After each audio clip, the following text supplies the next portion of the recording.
আচ্ছা, আমরা যদি একটু খুঁজে দেখি যে কোরআন ছাড়া আমরা কি বুঝতে পারতাম না, আমরা যদি একটু প্রশ্ন করি, কোরআন ছাড়া যেটা আমরা বুঝতে পারতাম না সেটা হচ্ছে ওয়াননেস অফ গড, স্রষ্টা যে একজন, এটা আমরা বুঝতে পারতাম না, ক্লিয়ারলি বুঝতে পারতাম না।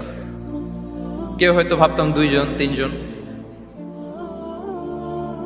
আর যারা বুঝতে পারতো যে না, এই মহাবিশ্বের একজন নিয়ন্ত্রক থাকতে হবে, একজন কন্ট্রোলার থাকতে হবে, তারাও ওই গডের ফিচার কি, পরিচয় কি, ইন ডিটেইল তারা বুঝতে পারতো না।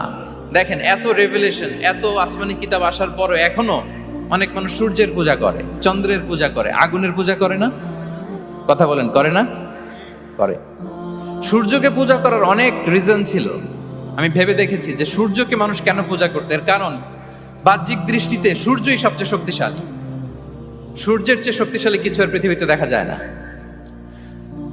আর সূর্যের আলো ছাড়া পৃথিবীতে কেউ বাঁচেও না। মানুষের যে হার্ট অ্যাটাক করে, স্ট্রোক করে, বা আমাদের মুরব্বীদের অনেকের যে পায়ে ব্যথা, কোমরে ব্যথা, এটা কিন্তু রাতে বেশি হয়, জানেন? রাতের সাথে রোগের একটা সম্পর্ক আছে। এর কারণ রাতের বেলায় সূর্যের আলো নাই, ফলে মানুষ অসুস্থ হয় বেশি। এই কারণে প্রাচীন কাল থেকে মানুষ সূর্যের পূজা করত। আল্লাহ নবী ইব্রাহিম আলাইহিস সালাম, উনিও প্রথমে ভেবেছিলেন তারাই কি আমার রব, চাঁদই কি আমার রব, সূর্যই কি আমার রব।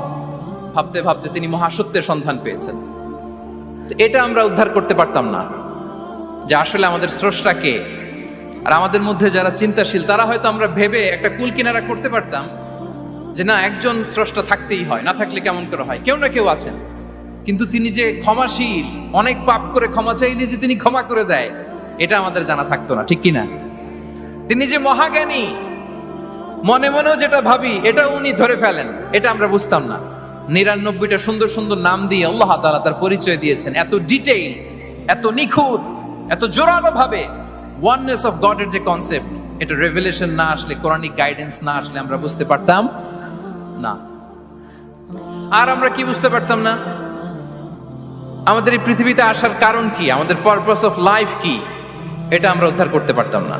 ভবগুরুর মতো ঘুরে বেড়াতাম, খেতাম, কাজ করতাম, পৃথিবী আবাদ করতাম, ডেভেলপমেন্ট হতো, উন্নতি হতো, কিন্তু আসলে পারপাস অফ লাইফ কি, এটা আমরা উদ্ধার করতে পারতাম না। কোরআন এটা আমাদেরকে ক্লিয়ার করেছে, ওমা খালাকাতুল জিন্না ওয়াল ইনসা ইল্লা লিয়াবুদুন।